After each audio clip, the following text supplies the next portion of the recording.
So what happens when you venture off those nice, sanitized trails and head out into the real wilderness? I mean, we all kind of love the idea of nature, right? The peaceful escapes, the breathtaking views, the fresh air. But what happens when the marked paths end? Your cell signal just completely vanishes, and you realize you aren't just an observer anymore. You're actually a participant in an environment that has its very own rules. Welcome to The Explainer. Today we're looking at 3 totally chilling, true accounts from experienced hikers who stepped off the path and found out exactly what's waiting in the deep woods. Okay, let's dive right into this. Into the deep woods, 3 wilderness encounters. We're exploring a collection of stories that completely strip away that romanticized idea of nature and really expose the terrifying reality of true isolation. And just to be clear, these aren't stories about getting caught in bad weather or, twisting an ankle. We're talking about encounters with the unexplained, the completely malicious, and the deeply unnatural. Case 1, stranded at the gorge. So our first account takes us out to the Monongahela National Forest. We've got an experienced solo hiker looking for a little peace and quiet, and he comes across this massive fallen oak tree, acting as a natural bridge over a really deep, rocky gorge. He carefully balances his way across, gets that nice little hit of adrenaline when he safely hits the other side, but that rush, that's about to turn into absolute dread. Because literally seconds after crossing, he hears this rhythmic sound echoing through the trees. Thunk, thunk. He turns around and there is a man in his 50s wearing this ratty old camo jacket just standing right at the base of the oak tree he just crossed, and the guy is holding a full-size axe. He just starts swinging it, over and over, directly into the tree. As the wood splinters and shifts, our hiker is screaming at him to stop, yelling that it's his only way back across the gorge, but the man doesn't even flinch. He just looks up and coldly says, "That's not my problem." And it hits our hiker instantly. He was being intentionally stranded in the deep woods. After screaming at this total stranger in pure, unadulterated panic, the older man just pauses, steps right to the edge, and with these really dark, sunken eyes, just states, "I know these woods a lot better than you do." And it wasn't even a shouted threat, It was delivered as just a cold, terrifying fact. Then, the guy just turns and walks away, leaving the bridge completely splintered and totally unsafe to cross.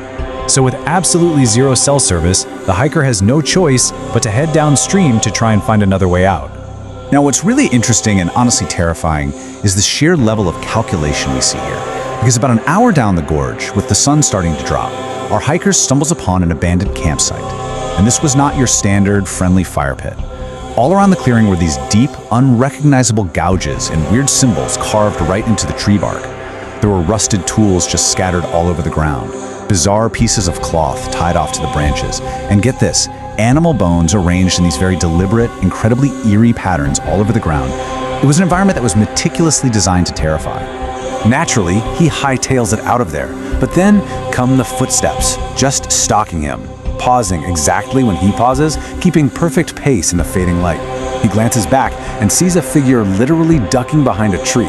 Then, another figure fanning out over to his left, and this terrifying realization washes over him. I was being herded. They had completely stopped hiding. Suddenly, it is pure fight or flight. The pursuers let out these horrifying, wordless war cry screams. Our guy sprints in utter desperation and miraculously spots a much smaller, really unstable-looking tree stretching across the gorge. With the sun basically gone, he bets his entire life on this extremely precarious crossing and just scrambles over. When he makes it to the other side and looks back, there are 3 figures standing there, and they look like filthy, exact carbon copies of that first man with the axe. One of them is just casually holding a metal pipe. They stare menacingly, tell him he got lucky, and order him to get out. He vanishes into the dark and, impossibly, manages to make it all the way back to the trailhead, forever changed by what just happened. All right, let's move on to Case 2, the impossible smoke. This next account takes us deep, deep into the remote wilderness of northern Minnesota. We've got another seasoned outdoorsman who decides to venture way off the marked trails. Well, about 4 hours in, the whole vibe of the environment just shifts. The terrain starts looking completely unrecognizable, and our explorer realizes they've entirely lost their bearings. But honestly, being lost is about to become the absolute least of their problems, because they start hearing rustling in the brush. And just like before, it stops when they stop and moves when they move. Suddenly, the underbrush completely comes alive. The outdoorsman realizes they are surrounded on all sides by a pack of wolves.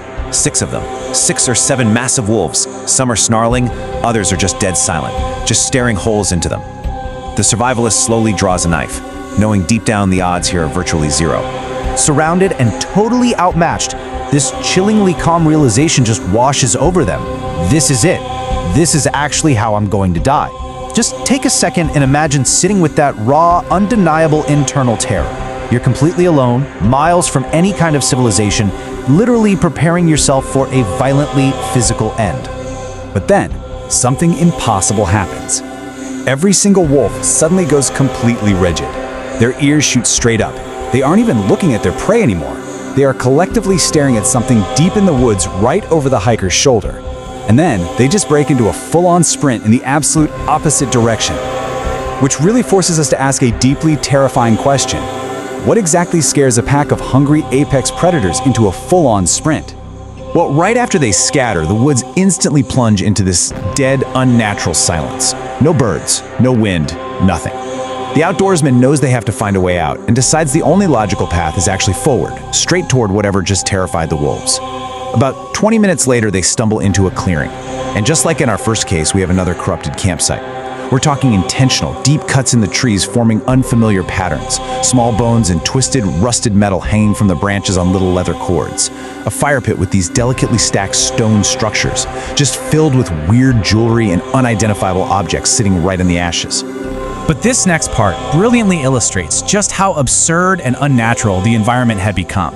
Hanging directly over the center of this clearing, exactly 6 feet off the ground, is a cloud of thick, pitch-black smoke. And it isn't moving. It's not dissipating into the air like normal smoke. It is just suspended there, totally motionless, completely defying the basic laws of physics. And the craziest part, the fire pit right beneath it hadn't even been used recently. Staring at this impossible smoke, the explorer is physically frozen to the spot. They later described the sensation as feeling like they were looking through a window, kind of observing a space they weren't physically standing in. And then comes this overwhelming physiological reaction. It's something psychologists refer to as advanced mourning.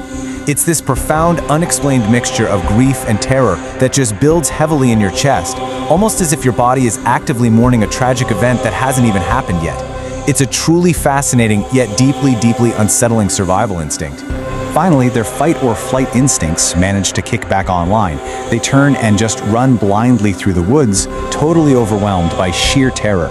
But what is truly bizarre here is the aftermath. They escape, but with completely unexplainable memory loss. The outdoorsman's memory just completely fogs over during the run, only snapping back to reality over an hour later as they approach their car, freezing cold and absolutely drenched in sweat. Now, research tells us that traumatic events are usually burned incredibly vividly into our memories, right? They aren't just erased, leaving us with the terrifying mystery of what exactly happened to them during that missing hour. Okay, let's jump to case 3. Ambush in the Ozarks. We're shifting the dynamic a bit here. We aren't looking at a solo, unarmed individual anymore. This case involves a group of 4 18-year-old friends backpacking in Arkansas. They're well supplied, there's safety in numbers, and most importantly, they're armed with a Taurus G2C handgun. Let's move through the timeline and see exactly how this builds, because it maps out a really relentless, creeping escalation.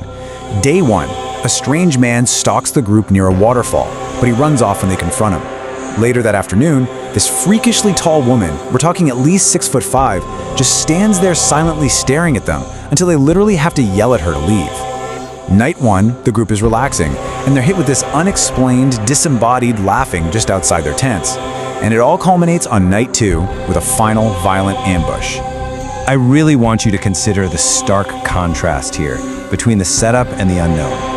You have 4 well-supplied young adults who literally have firepower on their side. Yet, when faced with these unidentified, silent figures stalking them through the deep woods, their numbers and their weapon offered almost zero comfort.